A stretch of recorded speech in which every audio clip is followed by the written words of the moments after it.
Salut tout le monde, on est parti pour la signification des arcades majeures du tarot. Alors ça, il y en a 22 en tout, mais il y en a une qui est le 0. Donc en gros, c'est normal que sur vos tarots, ça aille seulement jusqu'au numéro 21.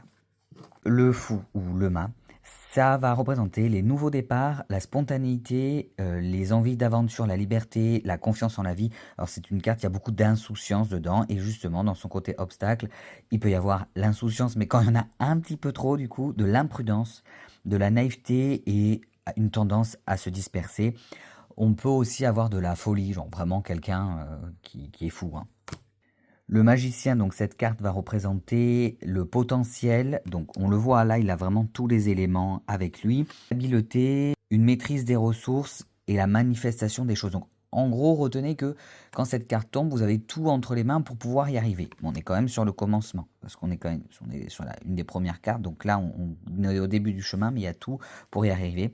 Dans le côté obstacle, il va y avoir les illusions, les manipulations, le manque de concentration, ou de l'opportunisme, mais pas super, pas dans le bon sens du terme.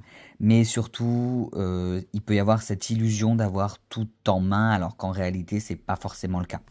La grande prêtresse, ou la papesse, ça dépend les jeux, va représenter la sagesse intérieure, l'intuition, le côté mystérieux, le mysticisme, les connaissances cachées. Ça peut être des secrets, mais qui sont en vous. Dans son côté obstacle, donc ça peut être des secrets non révélés ou des choses que vous ne vous dites pas ou que les gens ne vous disent pas, mais il y a quand même une notion d'introspection pour moi dans cette carte.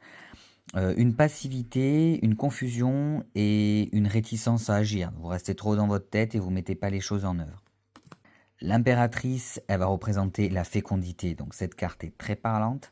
Donc fécondité, créativité, un projet qui va être dans l'abondance et un amour maternel. C'est des projets qui vont être longs. On est sur une grossesse, donc ça met 9 mois. Il faut vous dire que si cette carte tombe, c'est un peu comme le magicien où vous aviez toutes les cartes en main. Là, c'est pareil. Ça va être un projet fructueux, mais qui va mettre du temps à se mettre en place. À l'inverse, si ça tombe en obstacle, cette carte peut représenter des dépendances, euh, une hypersensibilité, mais par excès d'émotion ou un peu de superficialité.